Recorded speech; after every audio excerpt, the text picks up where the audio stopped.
안녕하세요. 오늘도 사연살롱을 찾아주셔서 감사합니다. 이제 갓 돌을 넘긴 아들맘입니다. 사실 저는 30대 후반이 다 되어 노산으로 아이를 가졌는데요.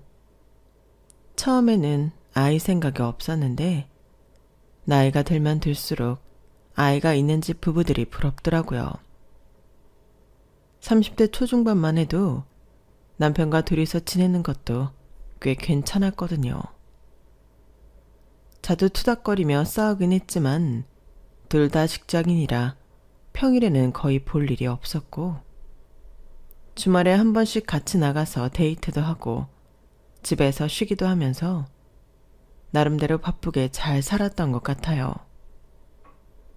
하지만 신혼 초의 낭만이 사라지고 서로의 존재가 일상이 되자 남편과 제 사이에 끈끈함이 없는 것 같다는 느낌을 받았어요. 서로 사랑하지 않는 것은 아니었지만 언제부터인가 둘 중 한 사람이 손을 놓으면 쉽게 끊어질 관계처럼 느껴져서 불안해지더라고요. 그런 기분이 들 때 문득 주변을 둘러보니 아이 있는 부부들이 보였어요. 그러게 내가 한 살이라도 젊을 때 아이를 낳는 게 좋다고 했잖아. 물론 아이가 없으면 경제적으로 여유가 있겠지만 그렇게 여유 있어서 뭐해? 어차피 돈 많이 벌어봐야 죽기 전에 다 쓰고 죽지도 못하는데 물려줄 자식이라도 있어야지. 그래, 나도 남편이랑은 오히려 애 낳고 사이 더 좋아졌다니까?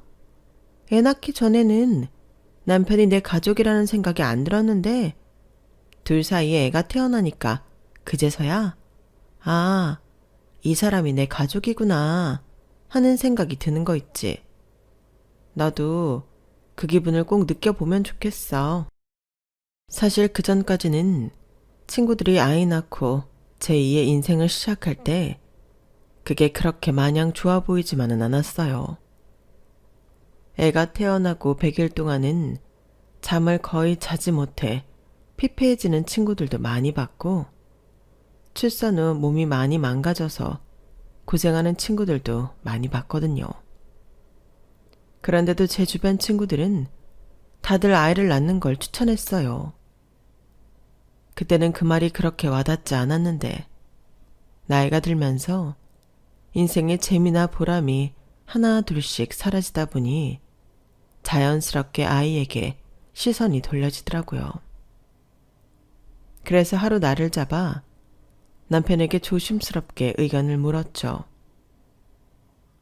여보, 혹시 이제라도 아이 가져볼 생각이 있어? 아이? 갑자기 왜? 당신 절대 생각 없다고 했잖아. 그땐 그랬는데 더 늦기 전에 가져보면 어떨까 해서. 어떻게 생각해?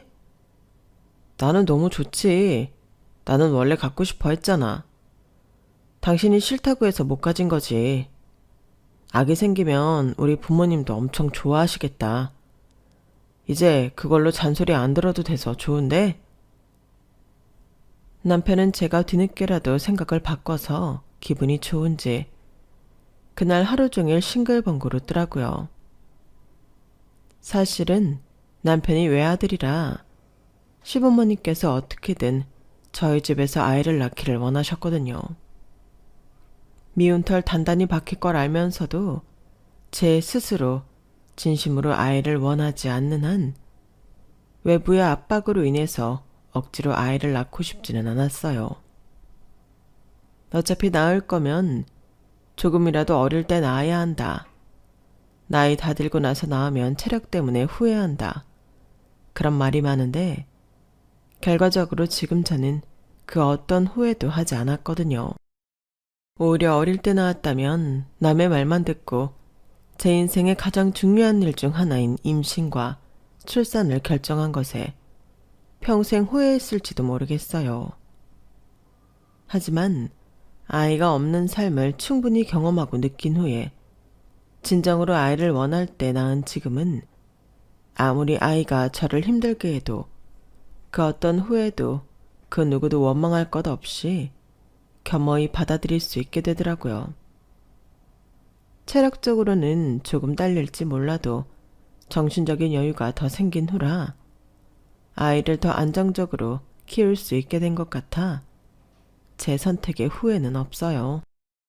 아무튼 저희가 아이를 낳기로 결정했다는 소식을 어른들께 전하자 친정과 시댁에서는 상반된 반응을 보이셨어요. 아유, 우리야 손주 생기면 좋다지만 나이가 나이인데 이제 와서 아이 낳으면 몸이 많이 상하지 않겠니? 검사해야 할 것도 더 많아진다던데 우리 때문에 그런 거면 관둬라. 우린 손주 안 봐도 괜찮아. 그런 거 아니에요.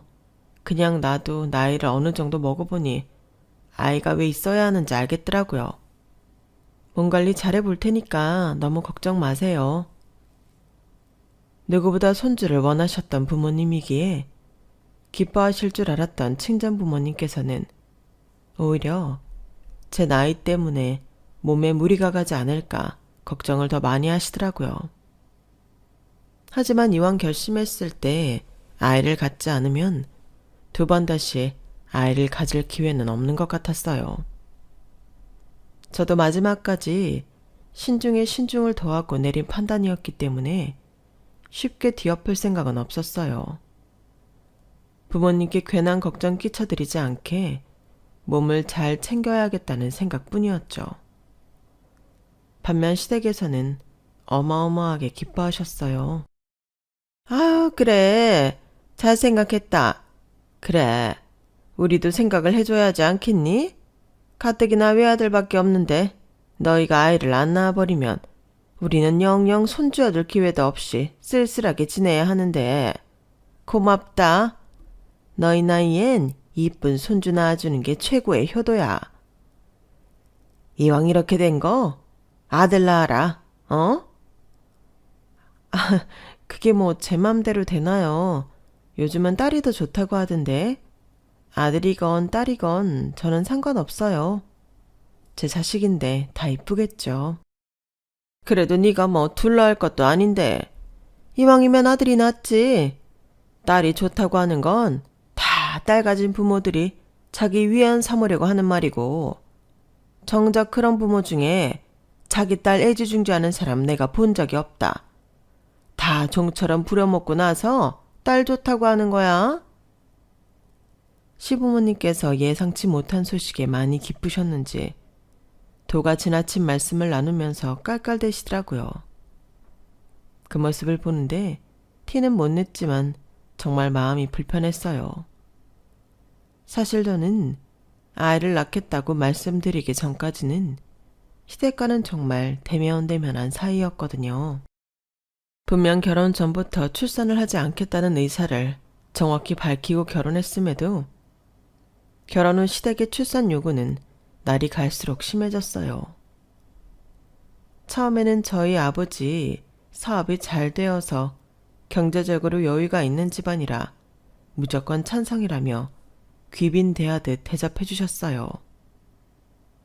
보통 부모님 세대에서 출산은 선택이 아닌 필수이기 때문에 결혼 전에 의사를 분명히 밝혀야겠다 싶어서 비출산 의사를 밝혔음에도 그저 괜찮다고 편한 대로 하라고 배려해 주시는 모습을 보이셨거든요. 그래서 제 딴에는 별다른 걱정 없이 남편과 결혼을 했는데 결혼 2년 차쯤 되었을 때부터 슬슬 압박이 들어오기 시작했어요. 어느 집 누구네 딸이 아이를 낳았는데 너무 예쁘더라. 친구분이 손주를 자랑하는데 너무 부럽더라 등등. 은근슬쩍 이야기를 꺼내기 시작하셨죠. 처음에는 그런 이야기만 들어도 불편했는데 사전에 다 합의를 한 부분이니 그저 아쉬운 마음에 하시는 소릴 거라 생각하고 애써 못 들은 척 넘겼어요. 하지만 3년 차쯤 되니 본격적인 압박이 시작되었고 그때 괜히 남편과도 많이 다퉜던 것 같네요. 남편도 합의한 부분이니 남편이 시부모님을 좀 막아주길 원했는데 늘 뜨뜻미지근한 태도로 시부모님을 이해해달라고만 하니 저도 뚜껑이 열렸죠. 나중에야 남편 역시 사실은 아이를 낳는 쪽으로 더 원하고 있다는 사실을 알게 되었어요. 본인도 내심 원하고 있었으니 적극적으로 시부모님을 말리지 못했던 거예요. 그 일이 있고 나서 몇 날 며칠 충격에 빠져 남편과 이혼까지 고려했었어요. 하지만 제 태도가 많이 차가워진 걸 느낀 남편이 빨리 눈치채고 사과를 해서 일단락됐죠. 제가 먼저 꺼내기 전엔 앞으로 출산 이야기는 다신 꺼내지 않겠다고요. 그 사건이 있고 남편이 시댁에도 제대로 입단속을 시킨 모양인지 그 뒤로는 시부모님께서도 제게 아이 가지고 눈치 주는 말은 하지 않으셨어요. 하지만 꼭 눈치를 말로만 줄 수 있는 건 아닌지라 시부모님은 제가 이대로 나이 먹어가는 게 영 불안하셨는지 한 번씩 비언어적인 표현으로 아이에 대한 압박을 주셨고 그런 날은 저도 모르게 싸늘하게 반응하는 일이 반복되다 보니 사이가 서먹해졌어요. 그랬던 제가 아이 생각이 생겼다고 하니 시댁에서는 당연히 좋아하실 수밖에 없었죠. 벌써부터 아이 성별 가지고 이러쿵저러쿵 한마디씩 얻는 말들이 피곤하게 들리기는 해도 예전과 비교하면 급격히 사이가 좋아졌어요. 다행히 아이를 갖겠다고 마음먹은 후로 생각보다 빨리 임신이 됐거든요. 친정에서도 혹여나 제가 몸에 무리가 갈까 이런저런 영양제와 먹을 것들을 보내주셨지만 시부모님께서도 정성이 만만치 않으셨어요. 임신 초기에는 까딱 잘못했다가는 애 떨어진다며 부담스러울 정도로 많은 양의 반찬을 내다 냉장고 안에 넣어주고 가실 정도로 지극정성이셨죠. 어머님, 이렇게 신경 써주시고 정말 감사해요. 감사는 무슨, 너는 아무 걱정 말고 튼튼한 아들이라 낳거라. 잘생긴 손주 볼 생각만 하면 이런 건 하나도 힘들지 않아. 어머님께서 제게 쏟아주시는 정성이 처음에는 감사했지만 시간이 지날수록 아들 태령이 점점 심해지시더라고요. 아이 성별을 확인하기로 한 전날에는 부담감에 체에서 속을 다 개원했을 정도였어요.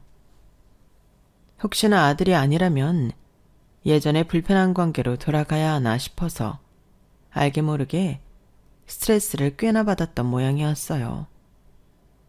솔직히 제 입장에서는 아들이든 딸이든 참 예뻤을 텐데 가스라이팅을 심하게 당해서인지 시댁과 관계가 피곤해질 바엔 차라리 아들이었으면 좋겠다는 마음으로 검진 전 작게 기도까지 했었네요.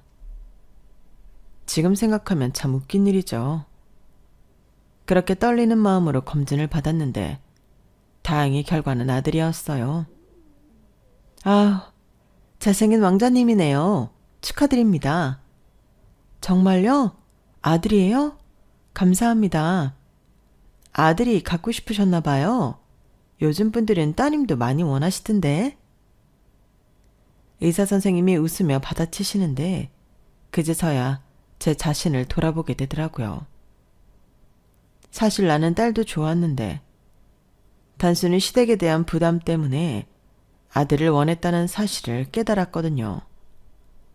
아무튼 아들인 것이 결과적으로는 저에게 편하기는 했어요. 세상에, 아들이니? 아, 다행이다. 네가 그래도 우리 집안 3대 독자를 만들었구나. 시부모님의 부담스러운 애정공세가 다시 시작되었지만 그래도 좋은 게 좋은 거라고 사이가 서먹했던 예전보단 낫다며 스스로 위안을 삼았어요. 하지만 아무리 좋은 말도 매일 들으면 질리듯이 시댁과의 교류가 잦아지니 좋기보다는 힘든 날이 더 많아졌어요. 임신을 하고 나니 몸이 점점 무거워지고 피로감이 심해지는 만큼 제 자신을 위해서라도 조금 거리를 둬야겠다는 생각이 들더라고요. 죄송한 말씀이지만 혼자 쉬는 시간이 절실히 필요해서 마음을 단단히 먹고 말씀을 드리려는데 청천벽력 같은 소식이 들려왔어요. 며느라, 우리가 너희 집 근처로 이사를 가기로 했다. 네? 갑자기 그게 무슨 말씀이세요? 아니, 네가 앞으로 아이 낳고 산후수리도 해야 하고 손주도 좀 자주 보고 살려면 우리가 너희 집 근처로 가는 게 편할 것 같아서. 어차피 요즘도 일주일에 2-3번은 그 동네 가는데 그럴 바엔 아예 가는 게 낫잖니? 아, 뭘 그렇게까지 하세요, 어머님? 왔다 갔다 하기 힘드셨으면 차라리 저희한테 오라고 하시면 되죠. 무리해서 이사까지 오실 필요는 없어요. 동네도 익숙치 않으실 텐데. 이미 집 계약 다 하고 날짜도 정했다. 친정도 먼데 시댁이라도 붙어 있어야지. 아직 애 안 낳아서 그렇지 애 낳으면 이게 얼마나 좋은 건지 깨닫게 될 거야. 근처에 의지할 수 있는 어른들이 있다는 게 얼마나 든든한지 아니? 막무가내로 저희 동네로 이사 오신다는 시부모님을 보니 착잡하더라고요. 그때만 해도 충분히 피곤했는데 이제 아예 같은 동네에 살며 교류할 생각을 하니 생각만으로도 지쳤어요. 본격적으로 시부모님이 이사하고 2달쯤 됐을 때 컨디션이 좀 안 좋다 싶더니 하혈을 했어요. 임신한 상태에서 하혈을 하니 눈앞이 캄캄해지더라고요. 곧장 병원으로 달려갔는데 설마 했던 일이 현실이 됐더군요. 유산되셨습니다. 단 한마디였는데 어쩜 그렇게 비현실적으로 들리던지. 머리로는 이해가 안 된다고 생각하면서도 본능적으로 눈물이 쏟아졌어요. 그동안 조심한다고 스스로 약간 답답하다 싶을 만큼 조심하며 다녔고 몸에 좋다는 온갖 탕약이나 영양제, 음식들까지 야무지게 챙겨 먹었는데 유산이라니. 아이 성별도 알고 심장 소리까지 들으며 좋아했던 지난 날들이 다 물거품 같았어요. 제 입으로는 주변에 소식조차 못 전하겠더라고요. 나름대로 신중하고자 안정기 이후에 이야기했는데도 일이 이렇게 될 줄은 몰랐어요. 의사에게 원인을 물어보니 정확한 사유보다는 컨디션 저하와 스트레스가 원인일 가능성이 크다고 하더라고요. 스트레스. 그 단어를 듣자마자 최근 이사 온 시댁이 떠오르더군요. 저 좋으라고 이사 오신 거라지만 저에게는 정말 큰 스트레스였거든요. 그래도 좋은 의도로 이사 오신 건데 시댁 탓만 하기 좀 그래서 그 생각을 입 밖으로 꺼낸 적은 없어요.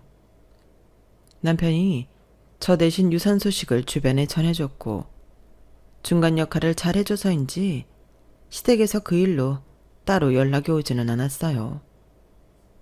시댁도 친정 식구들도 마주보고 아무렇지 않은 척 할 자신이 없어서 한참 동안 아무도 안 만나고 지냈어요. 제 소식을 알면 괜찮냐고 안부부터 묻는 말에 괜찮다고 대답할 자신조차 없었거든요. 그때는 제가 스스로 관리를 못해서 얼굴조차 모르는 예쁜 아가를 떠나보냈다고만 생각해서 죄책감이 이루 말할 수가 없었어요. 일상에서 괜찮다가도 그 일만 떠오르면 눈물이 툭툭 솟아올랐거든요. 6개월쯤을 그렇게 반쯤 정신 나간 채 아무도 안 만나고 폐인처럼 지내다가 조금씩 사람들을 만나기 시작했어요. 그러다 추석이 되어 시댁에 가게 됐어요. 너무 오랜만이라 죄송스럽기도 하고 괜찮은 모습 보여드려야 안심하실 것 같아서 일부러 씩씩한 척 밝게 웃으며 대했는데 그런 모습을 보이니 시부모님이 내심 안심하는 것 같은 모습이더라고요. 그래, 시간 지나니까 별거 아니지? 우리 때는 말이야, 유산 되게 흔했어. 그거 별거 아니야. 아들이었던 게 너무 아깝기는 하지만 뭐 어쩌겠니? 임신이야 또 하면 되는 거고. 한번 해봤으니 두 번째 할 때는 훨씬 나을 거다. 걱정하지 말고 바로 임신 준비해. 어머님, 저희 당분간은 임신 준비 안 하려고요. 한번 이렇게 되고 나니까 좀 지쳐서요. 얘는 지금 무슨 소리 하는 거니? 너 지금 나이가 몇인데? 내일 모레면 40 되는 애가 시간이 어딨다고. 바로 준비해야 돼. 네, 저도 아는데요. 안 좋은 일 한 번 겪고 나니 또 그렇게 될까봐 두려워서 좀 자신이 없어요. 마음 회복되면 천천히 준비해 볼게요. 그래, 엄마. 이 사람 아직 완전히 나아진 거 아니야. 좀 내버려 두세요. 아우, 힘든 건 알겠지만 정말 그럴 시간이 없대도. 지금 힘든 건 애가지만 싹 낫는 거야. 그런데 지금 이렇게 민기적거리다가 나중에 임신 안 되면 그게 더 힘들고 우울할 텐데. 그땐 어쩔 거야? 너 때문에 이사까지 온 우리 생각은 안 해? 한참 예민할 때라 그런지는 몰라도 마지막 말에 뚜껑이 열리더라고요. 그것 때문에 스트레스 받았던 것만 생각하면 속에 천불이 나는데 너무 뻔뻔하게 느껴졌어요. 어머님, 저는 이사 와달라고 한 적 없어요. 제 탓하지 마세요. 뭐야? 저는 어머님 아버님 가까이 사시는 거 솔직히 편치 않아요. 아무리 잘해주시려고 오셨다고 해도 생활 반경이 이렇게 겹치면 어쩔 수 없이 더 눈치가 보이는 부분도 있고요. 예, 우리가 언제 눈치를 줬다고 그러니? 참나, 이 녀석이 하도 난리를 쳐서 몸 간수 하나 제대로 못하고 예쁜 손주 날려먹은 것도 화가 나는데 말 한마디 안 했구만. 네가 눈칫밥을 제대로 먹어봐야 그런 소리를 안 하지. 우냐우냐 했더니 네가 정말 상전인 줄 알아? 엄마 그만하세요. 지금 몸도 마음도 다친 사람한테 무슨 말씀하시는 거예요? 어머님의 폭언에 남편이 화들짝 놀라서 중재를 시작했지만 이미 늦었어요. 우울하고 마음이 약해진 상태에서 아이를 날려먹었다는 말을 들으니 정말 눈물샘이 고장난 사람처럼 눈물이 쏟아지더라고요. 네, 제가 몸 관리 하나 똑바로 못해서 귀한 3대 독자 날려먹어서 참 죄송합니다. 죽을 죄를 졌네요. 그런데 저는 뭐 좋아서 그런 줄 아세요? 저도 아이 잃고 죽도록 힘들었다고요. 그러게, 처음일 때 그렇게 낳으라고 해도 말을 안 듣더니만 다 늙어서 낳으려고 하니까 이 모양 이 꼴이지. 누가 너 보고 다 늙어서 낳으래? 이 나이에 애가 지면 이럴 거 몰랐냐고. 애간수 차라라고 옆 동네까지 와서 물심양면으로 지원해줬는데 그거 하나도 제대로 못해? 그래놓고는 어따 성질이야. 어머님의 말씀이 하나하나 비수처럼 날아와 꽂혔어요. 화는 너무 나는데 그 와중에 더 상처받았던 이유는 딱히 틀린 말도 없다는 거였어요. 아이를 잃기 전까지만 해도 저는 한 번도 제 선택에 후회한 적이 없었거든요. 아이 없는 인생을 충분히 즐길 만큼 즐겨봤기 때문에 그만큼 미련이 없었고 마음의 여유도 있었어요. 남들에게 등 떠밀려서 얼떨결에 갖는 것보다는 이렇게 안정된 상태에서 아이를 갖는 게 더 맞다고 생각했거든요. 그런데 그날 처음으로 제 선택에 대해 회의가 들더라고요. 등 떠밀리듯 하더라도 남들이 아이를 빨리 낳는 이유라는 건 분명히 있는 거구나 하고요. 아무튼 그날 어머님과의 싸움으로 저는 한층 더 우울해졌어요. 남편은 당분간 제가 정말 괜찮아질 때까지는 시댁과 보지 않는 걸 제안했고 그렇게 시댁과는 연을 끊다시피 한참 동안 만나지 않았어요. 집이 코앞인데도 외국에 나가 사는 것처럼 전혀 교류하지 않고 살았어요. 그렇게 지낸 지 1년쯤 되어가던 어느 날 저는 다시 임신을 하게 됐어요. 두 번째 하는 임신은 첫 번째 했던 것과 다르게 그렇게 크게 기쁘진 않더라고요. 잘못하면 이 아이도 나를 떠나지 않을까 하는 불안감이 들어 마냥 좋지만은 않았어요. 임신을 했어도 나름대로 자유롭게 다니던 첫 임신 때와는 달리 이번에는 혹여나 자그마한 충격에도 아이가 떨어질까 걱정이 들어 하는 일도 줄이고 재택근무만 했네요. 돈을 조금 덜 벌더라도 최대한 조심하고 싶었거든요. 누구보다도 일 욕심 많았던 저지만 그 일들을 다 포기하는 한이 있더라도 이번에는 뱃속의 아이를 꼭 지키고 싶었어요. 그렇게 몸을 조심하고 아이의 성별을 확인하는 날, 두 번째 찾아온 아이는 공주님이더군요. 첫 아이와 성별이 다르다고 하니 그건 그것대로 기분이 묘하더군요. 시댁에서 첫 아이를 임신했을 때 아들이라고 너무 기뻐하셔서 저도 제가 아이의 성별 같은 건 크게 신경 쓰지 않는다고 생각했어요. 그런데 이번에는 딸이라고 하니 내심 설레더군요. 아마도 스스로는 딸을 원하고 있었던 거 아닐까 생각이 들었어요. 그걸 딸을 가져보고 나서야 깨달은 거죠. 아무튼 제가 기뻤던 것과는 별개로 이번에는 왠지 시댁에 말하기가 좀 두렵더군요. 하지만 언제까지고 임신 사실을 숨길 수 없으니 시댁에 전달을 했죠. 아니나 다를까 아들이라고 했던 때와는 달리 시부모님께서 반응은 냉담하더군요. 그러게 아들일 때 몸조리를 똑바로 했어야지. 아들을 한 번에 낳는 게 그렇게 쉬운 일인 줄 아니? 아, 나이도 많은데 딸 낳아서 뭐 하려고 그러니? 딸은 낳아봤자 다 출가 외인되어서 남처럼 사는데 아들 낳을 기회가 있었을 때 잡았어야 하는데 이거 원. 시부모님은 저희 아이가 딸이라는 소식에 혀를 차시더라고요. 옛날 같으면 저도 불같은 성격이라 그런 반응에 화가 났겠지만 그쯤 되니 별로 화도 안 나더군요. 충분히 예상 가능한 식상한 반응이었어요. 그래서 한 귀로 듣고 한 귀로 흘렸죠. 시댁에서는 손주가 딸이라고 하니 정말로 급격히 관심이 식어버리더라고요.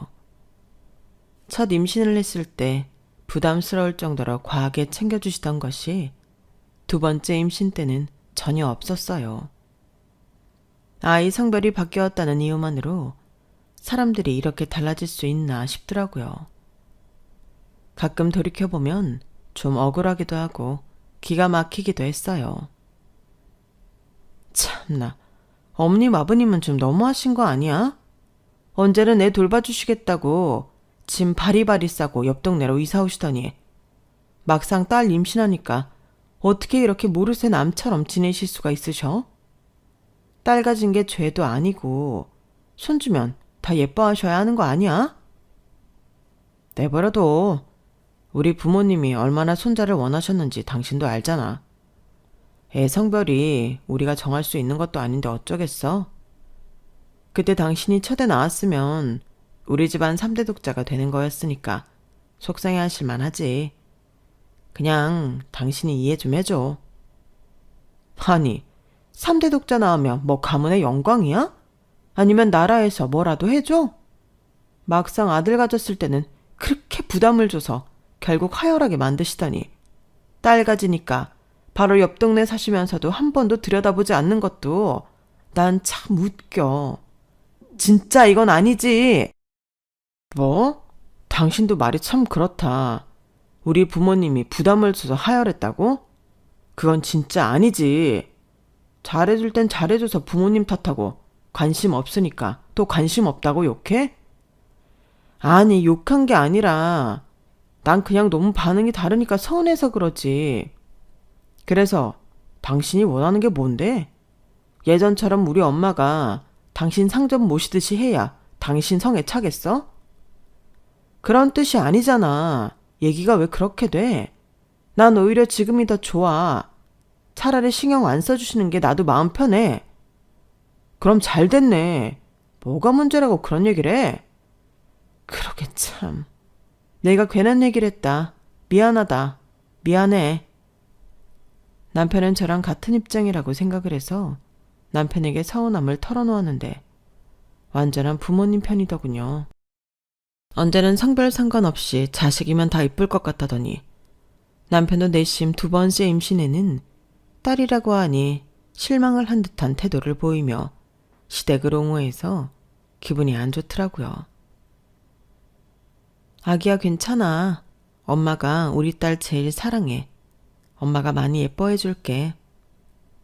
이런 일로 기분이 상할 때마다 저와 연결이 되어 있는 아이마저 기분이 상할까봐 괜히 배를 쓰다듬으며 아이에게 말을 걸어줬어요. 이렇게라도 하면 일시적으로 기분이 나아지더라고요. 그래도 시댁에 과도한 관심을 받지 않아서 그 시기가 좀 편안하게 지나갔던 것 같아요. 막상 필요한 게 있거나 도움이 필요하면 친정 부모님께서 도움을 많이 주셨기 때문에 딱히 시댁 도움이 필요하지도 않았어요. 그렇게 무사히 출산을 했고 정말 예쁜 딸이 태어났어요. 남편과 저의 예쁜 점을 다 빼다 받고 태어난 아이였어요. 제 딸이니 그렇기도 했지만 정말 객관적으로 예쁜 아이였어요. 간호사 선생님도 의사 선생님도 다들 아이를 볼 때마다 감탄하셨거든요. 신생아가 이렇게 예쁘기가 쉽지 않은데 정말 예쁜 따님이네요. 저도 병원에서 10년 넘게 근무했지만 이렇게 이목구비가 예쁜 신생아는 처음 봐요. 나중에 연예인 된다고 하는 거 아니에요? 아이 설마요. 감사합니다.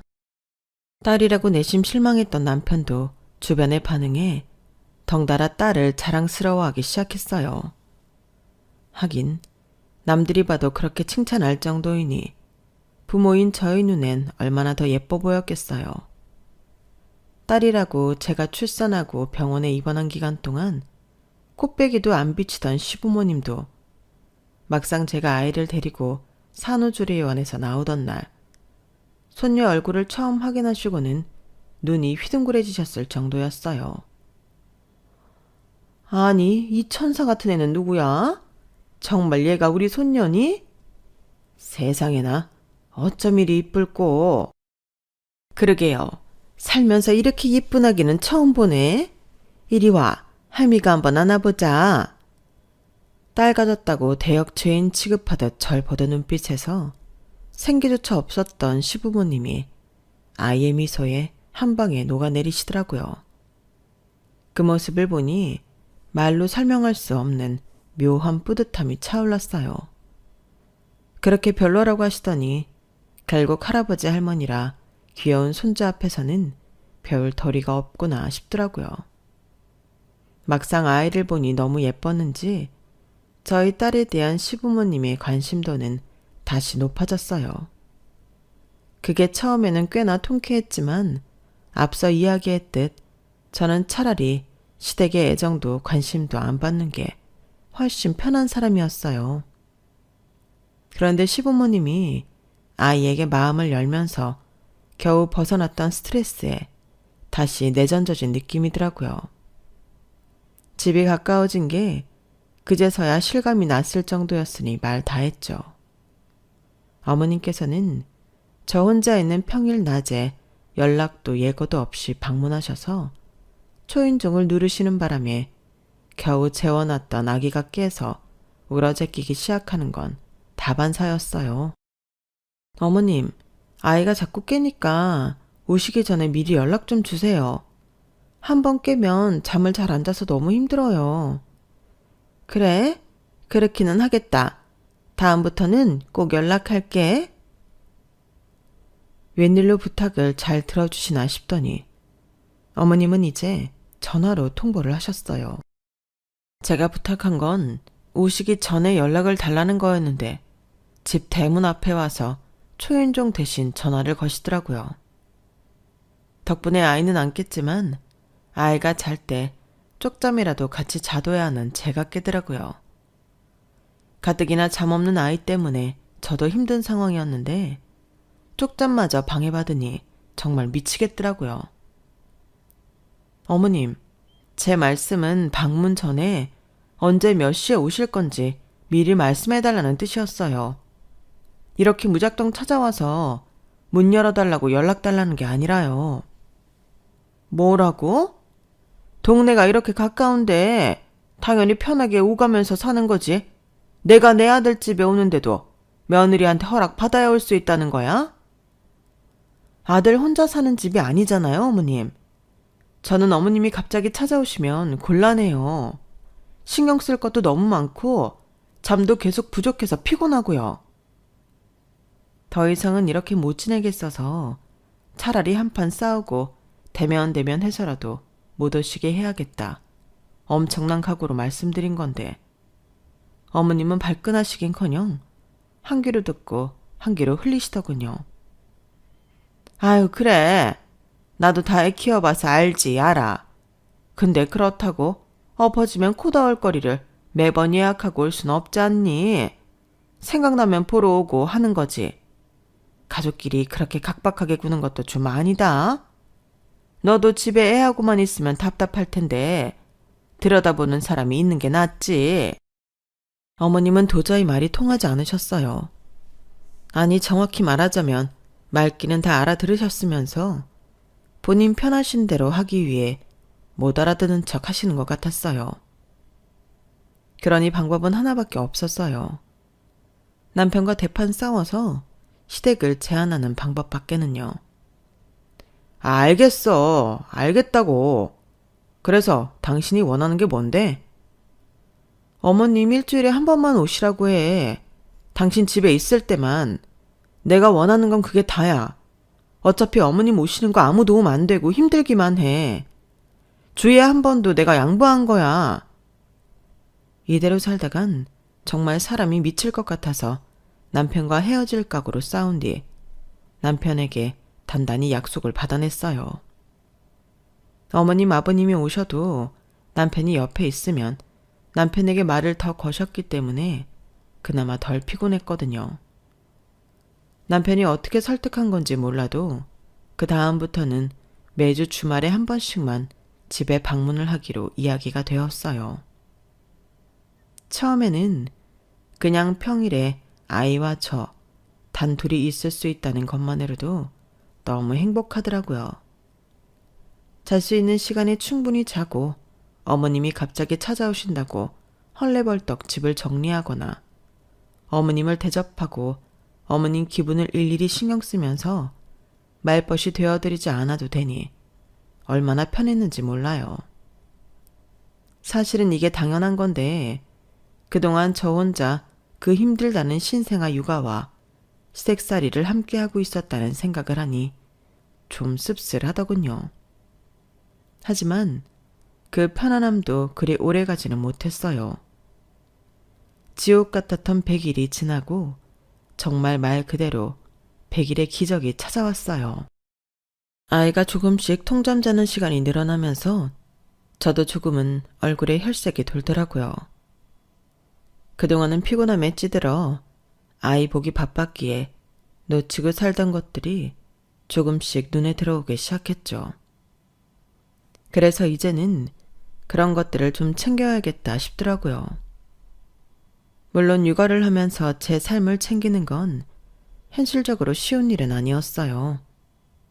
하지만 저도 남편도 매일 집에만 얽매여 있으니 살아도 사는 것 같지가 않더라고요. 그래서 이야기 나온 게 주말에 번갈아 가며 하루씩 자기를 위한 자유시간을 갖기로 했어요.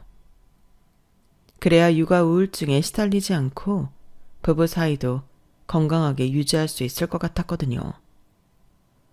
그래도 집에 아이가 있는데 배우자를 두고 나가버리는 게 생각보다 쉬운 일은 아니라서 외출을 하더라도 저는 3-4시간 혼자 카페에 가서 좋아하는 책을 읽다 오거나 미술관에 가서 보고 싶었던 전시를 보고 오는 게 전부였어요. 비록 일주일에 하루, 그것도 반나절도 안 되는 짧은 시간일 뿐이지만 그런 시간을 갖는 게 정말 많은 도움이 되더라고요.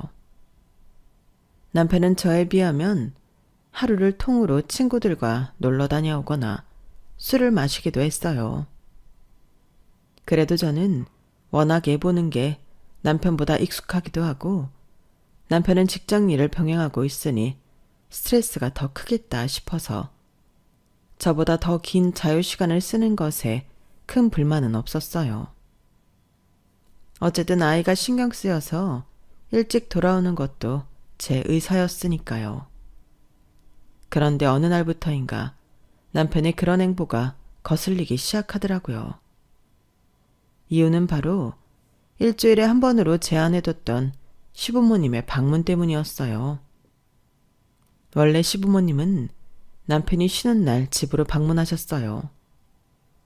저는 그럴 때마다 운 좋게 밖에 나가서 친구들을 만나고 있거나 혼자만의 시간을 즐기고 있을 때라 시댁에 다녀간 건 남편이 말해줘야 알 수 있었어요. 오늘은 내가 좀 늦었지? 미안. 오랜만에 애들 만나니까 너무 반가워서. 안 힘들었어? 괜찮아.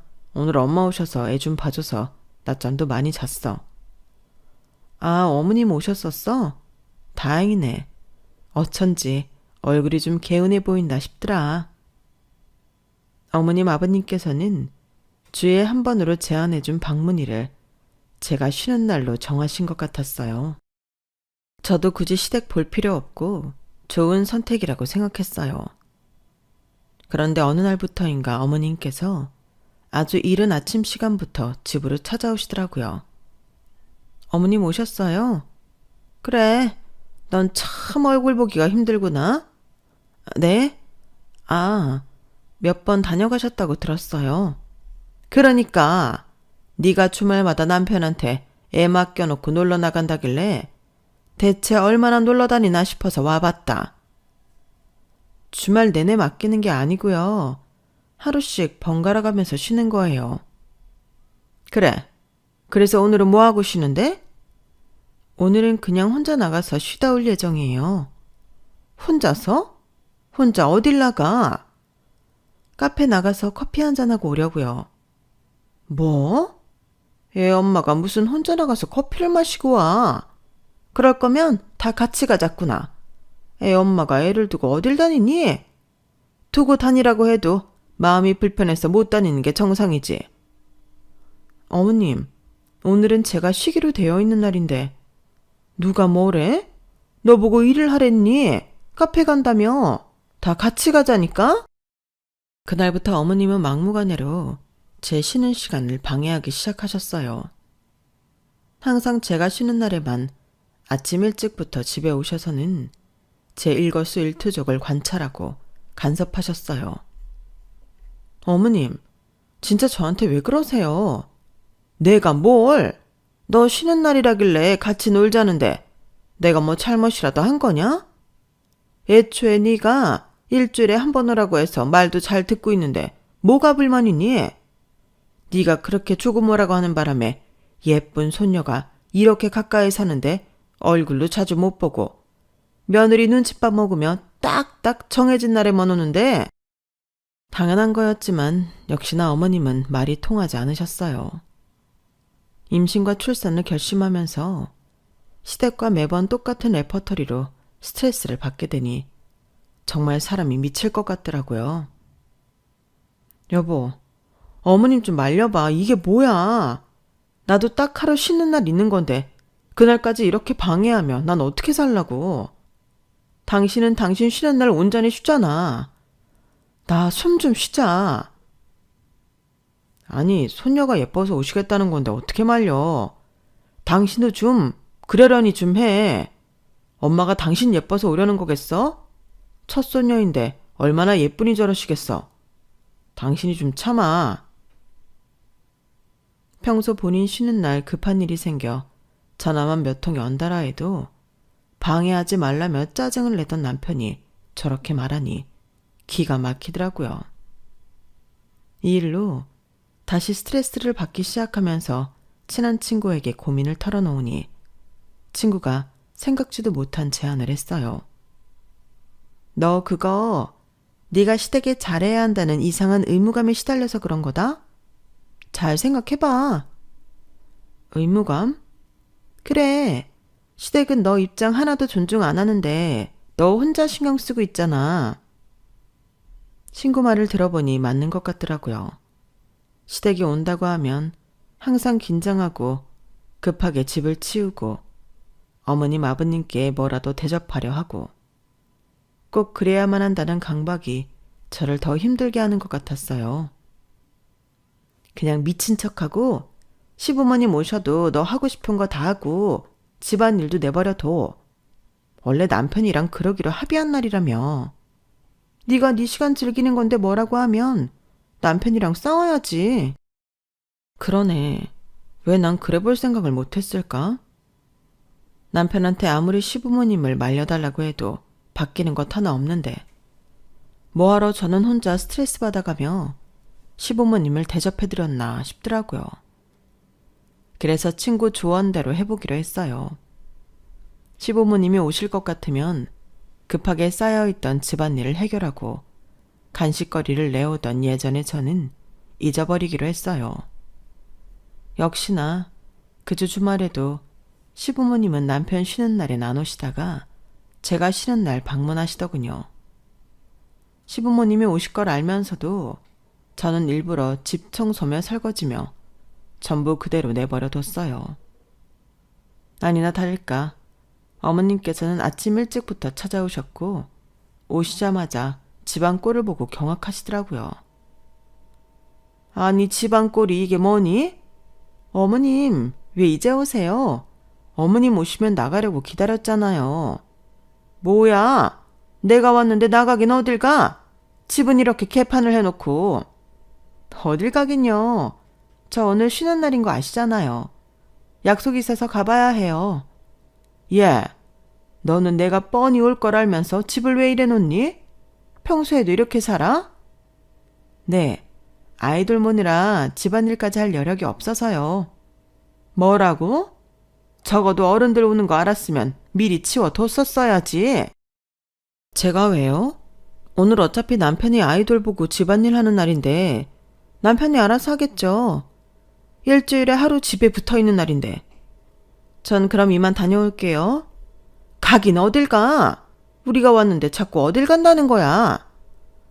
아니 뭐 어머님 아버님이 멀리 사셔서 자주 못 뵙는 거면 몰라도 옆 동네 사셔서 맨날 집에 놀러 오시는데 굳이 제가 제 약속 포기하고 어머님 아버님 맞이해야 할 이유는 없는 것 같은데요. 남편 있으니까 이 사람이랑 같이 손녀 봐주면서 계시면 되잖아요. 참 나 기가 막혀서 너 지금 그걸 말이라고 하는 게야? 뭐가 문제인지 모르겠는데요. 애초에 아이 봐주고 싶어서 이사 오신 건 어머님 아버님이시잖아요. 원하시던 대로 실컷 봐주세요. 저는 덕분에 안심하고 아이 맡길 수 있어서 좋네요. 얼굴에 철판 깔고 받아치니 어머님 아버님은 기가 막혀서인지 제게 아무런 반박도 하지 못했어요. 다 본인이 하신 말 돌려드린 거니 말 다 했죠. 솔직히 남편이 시부모님이 계실 땐 손가락도 까딱 안 했기 때문에 제가 없으면 어머님이 자연히 아이를 보게 될 게 뻔했어요. 친구 말대로 시부모님이 죄 쉬는 날 오던 말던 저는 남편과 약속된 시간을 즐기다 오니 억울한 일도 없이 편했어요. 즐겁게 시간을 보내다 들여오면 항상 녹초가 된 시부모님께서 바통 터치하듯 집으로 돌아가시더라고요. 아이가 아무리 예뻐도 저희 딸이 워낙 활기차고 기운이 좋은 아이라 연세 있으신 시부모님께서 감당하시기엔 많이 힘드신 모양이었어요. 제가 있을 땐 오셔서 아이를 구경만 하면 되니 힘든 걸 모르셔서 자주 오셨던 모양인데 어느 순간부터 발걸음을 끊으시더라고요. 어느 날 보니 시부모님이 오지 않은 지 꽤 되었길래 일부러 전화도 드려봤어요. 어머님, 아이 보러 안 오세요? 안 보러 오신 지 꽤 되셨잖아요. 저번에 봤으면 됐지. 우리도 매주 가려고 하니 힘들구나. 집이 코앞이신데 뭐가 힘들어요. 모시러 갈까요? 저 이번 주도 나가는데 남편이랑 같이 아이 좀 봐주세요. 뭐? 우리도 다 일정이 있어서 못 가는 거다. 뭐 너만 일정이 있는 줄 아니? 이제 옛날처럼 자주는 못 가니까 그런 줄 알아라. 정말요? 아쉽네요, 어머님. 그동안 매주 와주셔서 든든했는데. 아무튼 알겠어요. 저는 일부러 얄밉게 이야기하고 전화를 끊었어요. 그렇게 확인사살하듯 전화를 하고 나니 더 안 오시더라고요. 옆 동네인데도 한동안 남처럼 살다가 어머님 아버님은 원래 사시던 동네로 다시 이사를 가셨어요. 그 소식을 처음 들었을 땐 얼마나 웃었는지 몰라요. 지금 시댁은 딱 명절이나 시부모님 생신에만 뵙고 있네요. 그게 당연한 건데 얼마나 소중한 건지 모르겠어요. 그러게 오면 시댁살이만 시킬 거면서 육아 도와준다는 명목은 왜 내세우는지 모르겠어요. 와서 막상 제대로 아이를 봐주게 되니 반년도 채 못 버틸 거면서 말이에요. 처음엔 시부모님께 차마 그러기 망설여졌는데 한번 그렇게 철판 깔고 고생을 시키니 편안해졌네요. 아이를 보러만 오는 건 당연히 쉽고 좋으셨겠죠. 보러 와서 구경만 하다 가는 것과 아이를 정말로 돌봐주는 건 천지 차이니까요. 그렇게 아이 봐주겠다고 떵떵거리시더니 도망치듯 원래 동네로 다시 가신 걸 보니 어지간히도 힘드셨나 싶으면서도 참 통쾌한 날도 있네요. 제 이야기는 여기까지예요. 어떤 사이이든 적당한 거리감은 필요하다는 생각이 듭니다. 서로 예의를 지켜야 하는 사이에는 더 그런 것 같아요. 여러분들의 소중한 인연들과 항상 행복한 시간 보내시길 바랍니다. 감사합니다. 여러분, 사연 댓글에 응원과 현명한 조언 부탁드려요. 좋아요와 구독은 저에게 큰 힘이 됩니다. 오늘도 좋은 일 가득하세요.